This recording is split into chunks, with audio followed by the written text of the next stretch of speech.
انسان کی فطرت میں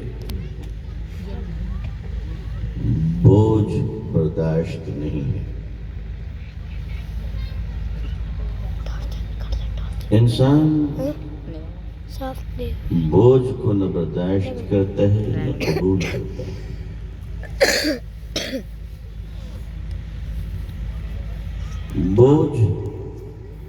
بوجھ ہوتی ہے چاہے جس شکل میں ہو کر پاتا ہے.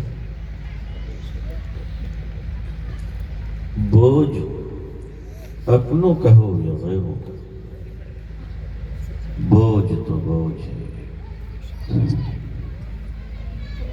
روئی کا بوجھ ہو یا 500 2000 نوٹوں کا بوجھ ہو، جب کوئی چیز بوجھ لگنے لگتی ہے نا تو آدمی اسے پہلی فرصت میں اتارنا چاہتا ہے، گرانا چاہتا ہے، پھینکنا چاہتا ہے. میرے بزرگوں، اگر آپ بوجھ بنیں گے تو اتار دیے جائیں گے، ضرورت بنیں گے تو دلوں میں بسائے جائیں گے.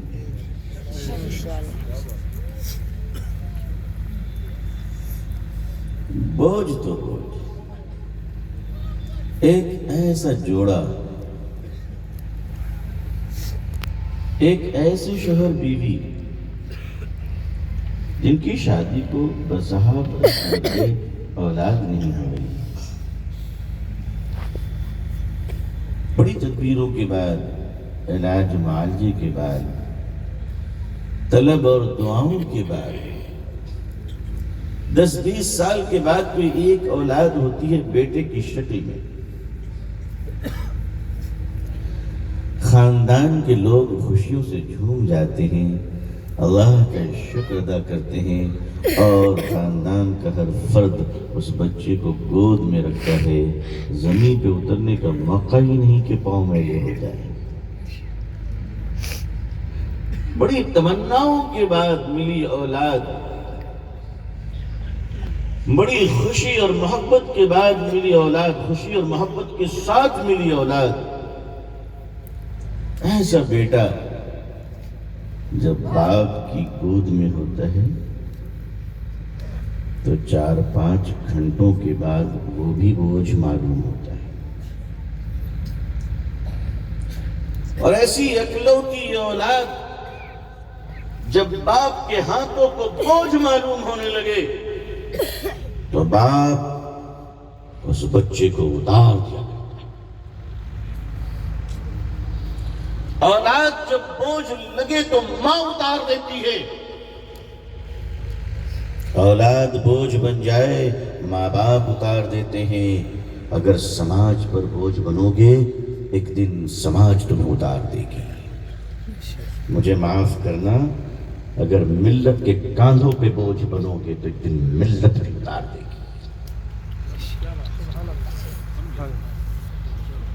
ملت بھی اتار دے گی. قدرت کا قانون ہے، بوجھ نہ بنو. عزیزان ملت، اگر کوئی آج کی سوسائٹی پہ بوجھ بنتا ہے تو سوسائٹی نکال دیتی ہے، اور کوئی شخص اگر دکان پہ بوجھ بن جائے تو دکاندار نکال دیا کرتا ہے. کوئی اگر ملازمت میں بوجھ بن جائے تو اسے ہی تو سسپینڈ کیا جاتا ہے. ضرورتیں بن کر ذرا ایک بار تو دیکھ لیجیے. ایک شخص ہے جو دن رات مسلمانوں کو گالیاں دیتا ہے، جو مسلمانوں سے نفرت کرتا ہے. ہمارا ہندو بھائی ہے، دیکھنا نہیں چاہتا. اللہ نہ کرے اس کو کوئی ایسی بیماری ہو جائے، اللہ نہ کرے. اللہ تعالیٰ مسلمان بھائیوں کو، ہندو بھائیوں کو، سب کو اچھا رکھے، آمین. لیکن اس ہندو بھائی جو مسلمان کو بالکل دیکھنا نہیں چاہتا، اللہ نہ کرے اسے کوئی ایسی بیماری ہو جائے جس کا علاج دنیا کے ڈاکٹر نہ کر سکے، اور تمام ڈاکٹر کہیں بھائی اب تو جا، جو کھانا ہے کھا لے، جو پینا ہے پی لے، اور جانے کی تیاری کر. مایوس ہو کر وہ گھر میں بیٹھا ہوا ہے. کسی بتانے والے نے اس کو بتایا کہ فلانی جگہ چلے جاؤ, ہریانہ کے میوات میں نوح میں ایک بزرگ رہتے ہیں جس کو تم دیکھنا نہیں چاہتے ہو. وہ دعوت و تبلیغ کے تراشے ہوئے ہیرے ہیں, اللہ سے مانگتے ہوئے روتے ہوئے ان کا وقت گزرتا ہے. ان کے پاس ایک آیت ہے, منتر ہے, اگر وہ پڑھ کر تمہیں دم کر دیں تو تم بچ جاؤ گے, تمہیں شفا مل جائے گی, تمہاری طبیعت ٹھیک ہو جائے گی. مسلمانوں اب بتاؤ وہ گالیاں دے گا یا آ کر پاؤں پہ گر جائے گا؟ میرے کرم فرماؤ, اب بتاؤ کیا کرے گا وہ, کیا کرے گا وہ؟ اگر آپ مجھے معاف کر دیں اس اصطلاح کے لیے جو ہمارے یہاں جائز نہیں, مگر سچ تو یہ ہے کہ وہ تو بھگوان ہی کہے گا, وہ تو بھگوان ہی کہے گا. چونکہ ہمارے یہاں اس کی کوئی گنجائش نہیں ہے, ہم اس اصطلاح کو تسلیم نہیں کرتے. کیوں؟ اس لیے کہ ایک خدا کے سوا نہ کسی کو ہم جانتے ہیں نہ کسی کو مانتے ہیں. لیکن عزیزان مکرم, مجھے آپ بتائیے کہ وہ آدمی اب کیا کرے گا؟ اس سے کہا جائے گا تم کہاں جا رہے ہو؟ تم اس بڑے میاں کے پاس جا رہے ہو جسے تم 100 گالیاں صبح دیا کرتے تھے, 100 شام میں دیا کرتے تھے. ارے وہاں جا رہے ہو, وہ تو میاں بھائی ہے, مسلمان ہے. وہ کہے گا کوئی بھی ہو, لیکن جان بچنے کی دوا جب ان کے پاس ہے تو مجھے جانا ہے. میرے بزرگوں, بوجھ بنو گے تو اتار دیے جاؤ گے, ضرورت بن کے دیکھو دلوں میں بسائے جاؤ گے. کبھی ضرورت تو بن کر دیکھ لو. یہ دنیا ضرورت کی عزت کرتی ہے, یہ دنیا ضرورتوں کی قدر کرتی ہے. آپ جتنی بڑی شخصیت ہو, لیکن اگر فضول بن جائے, بیکار بن جائے, تو یاد رکھیے گا بڑی سے بڑی آفس میں, بڑے سے بڑے دفتر میں, آج کل ہمارے مدرسوں کے دفتروں میں بھی, اور سڑک پہ اور ریلوے اسٹیشن اور ایئرپورٹ پہ ایک ڈبہ رکھا رہتا ہے. کہا جاتا ہے جو آپ کے کام کا نہیں, کچڑا معلوم ہو اس کو اس میں ڈال دیجیے. ہے نا, ہے نا؟ آپ بتائیے وہ کچڑا ایکسٹرا ہوتا ہے یا اس کی ضرورت کی چیز ہوتی ہے؟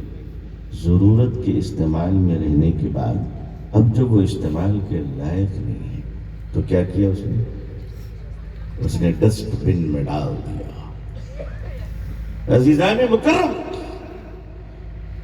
جب تک انسان کامیاب کام کر رہتا ہے, مخلص رہتا ہے, محترم رہتا ہے, اللہ اسے اپنے مخلوق کے آنکھوں کا تارا بنا دیتے ہیں. لیکن جب انسان ملت فروشی کرتا ہے, ضمیر فروشی کرتا ہے, دین فروشی کرتا ہے, اللہ کے دین کو ادھر بیچے یا ادھر بیچے, یاد رکھ لینا اللہ کا یہ دین اللہ کو بہت محبوب ہے. نبی کریم صلی اللہ علیہ وسلم کا مرتبہ اتنا اونچا, ماتے خبردار میرے محبوب کے سامنے اگر کسی نے اونچی آواز میں بات کی تو ایمان. احترام و مقام و منصب کا اور محبوبیت کا یہ عالم ہے کہ اللہ فرماتے ہیں کہ میرے محبوب کی آواز پر اپنی آواز کو اونچی مت کرنا ورنہ ایمان سلب کر لوں گا. لیکن جب بات دین کی تبلیغ کی آتی ہے, جب بات دین کی اشاعت کی آتی ہے, جب بات تحفظ دین کی آتی ہے, تو اللہ کا وہی لاڈلا محبوب اور آخری نبی حضرت محمد رسول اللہ صلی اللہ علیہ وسلم طائف میں تشریف لے جاتے ہیں, طائف کے وادیوں میں دعوت کلمہ دیتے ہیں. ریاکشن اور رد عمل میں طائف کے لوگ پتھر برساتے ہیں, جسم زخمی ہوتا ہے. پوچھا اللہ یہ کیا ہو رہا ہے؟ آواز آئی میرے محبوب میرے دین کا سوال ہے, برداشت کر لیجیے. اللہ کے دین کے خاطر انبیاء علیہ السلام کے سروں پہ آریاں چلی ہیں. اللہ کے دین کے خاطر اللہ کے نبی کو آگ میں ڈالا گیا. اللہ کے دین کے خاطر نبی آخر الزمان صلی اللہ علیہ وسلم کو اتنا ستایا گیا کہ سارے انبیاء کو اتنا کبھی نہیں ستایا گیا. عزیزان ملت, اگر اس دین کو تم بیچو گے, اگر اس دین کے ساتھ غداری کرو گے, اگر اس دین کے ساتھ بغاوت کرو گے, تو تم چاہے کوئی بھی ہو بے نام و نشان کر دی جاؤ گے، مٹا دیے جاؤ گے۔ عزیزان ملت، یہ جو وشال دیش اللہ نے ہمیں بھارت دیا ہے، اللہ تعالیٰ نے ہم لوگوں کو یوں ہی کہیں پیدا نہیں ہو رہے تھے اس لیے یہاں پیدا کر دیا، ایسا نہیں ہے۔ اللہ تبارک و تعالیٰ کے تمام کام بڑی پلاننگ، حکمت اور تدبیروں کے ساتھ ہوا کرتا ہے۔ اللہ تبارک و تعالیٰ جلد باز یہ کسی کام کو بیکار نہیں فرماتا۔ اللہ کی قدرت قادر ہے اللہ تعالیٰ، ہمیں چاہتے تو مدینہ منورہ میں پیدا فرما دیتے۔ اچھا بتائیے، ہم لوگوں نے درخواست دی تھی کہ اللہ مجھے ہریانہ بھیجنا ہے، آپ لوگوں نے دیا تھا؟ جی کسی نے درخواست دی تھی اللہ کے پاس؟ نہیں۔ یہ فیصلہ کس کا ہے؟ یہ اللہ کا فیصلہ ہے کہ اللہ نے ہمیں ہندوستان میں پیدا فرمایا۔ تو یہ بات ذہن میں رکھیے گا کہ اللہ نے یہ عظیم الشان ملک ہمیں عطا فرمایا ہے، یہ اتنا بڑا وشال دیش، اسی لیے تو اللہ نے عطا فرمایا ہے کہ اپنے دیش اور اپنے ملک کی اتنی عزت کرنا کہ سنو مسلمانوں، اس ملک سے لوگوں کے الگ الگ رشتے ہوں گے۔ کسی کا رشتہ آرٹ اور ڈرائنگ کا ہوگا، کسی کا رشتہ پینٹنگ اور سجاوٹ کا ہوگا، کسی کا رشتہ پیٹرول بیچنے کا ہوگا، کسی کا رشتہ دیش بھکتی کے نام پر مسالہ بیچنے کا ہوگا، کسی کا رشتہ کوکر صابن تیل بیچنے کا ہوگا۔ لیکن میرے بزرگوں، ہمارا رشتہ اس ملک سے یہ ہے کہ دنیا نے اس ملک کو پینٹنگ اور ڈرائنگ سے سجایا ہے، وہ ہم مسلمان ہیں جس نے سرزمین ہند کو اپنے سجدوں سے سجایا ہے۔ سبحان اللہ۔ اس لیے بڑا گہرا رشتہ اس ملک سے، مسلمانوں کے لیے جائز نہیں ہے کہ وہ اس ملک پر بوجھ بنے۔ حالات کا جائزہ لیجئے، ضرور لیجئے، 100 بار لیجئے، مگر یاد رکھیے گا کہ تمام حالات کے پیچھے ایک مدر ریزن ہوا کرتی ہے، ایک بنیادی وجہ ہوتی ہے۔ اس وجہ کو سمجھے بغیر آدمی کبھی بھی کسی بات کے نتیجے تک نہیں پہنچ سکتا۔ مثلا شہر میں لیمپ پوسٹ کے لائٹ کے نیچے ایک بڑھیا چکر لگا رہی تھی۔ ہمارے بھارت میں لوگوں میں ہمدردیاں بہت ہوتی ہیں، بلا وجہ بھی اگر ہائی وے میں آپ رک کر اوپر نیچے 3 بار دیکھیں تو 3-4 لوگ تو رک ہی جائیں گے۔ وہ کہتے ہیں آپ کیا ریسرچ کر رہے ہیں؟ 20-25 لوگ جب جمع ہو جائے تو آپ کہنے کے لیے میں تو یوں ہی رکا تھا، طبیعت ذرا کی ہوئی تھی تو ذرا کسرت کر رہا تھا، اس کے بعد لیکن جلدی نکل جائیے کیونکہ پھر اس کے بعد ہو سکتا ہے کہ ریپیئرنگ کا سلسلہ شروع ہو جائے۔ ایک بڑھیا لیمپ پوسٹ کے لائٹ کے نیچے چکر لگا رہی تھی۔ ہمدردی ہمارے یہاں ہے۔ ایک نوجوان نے کہا بڑی بھی کیا بات ہے، سب خیریت تو ہے؟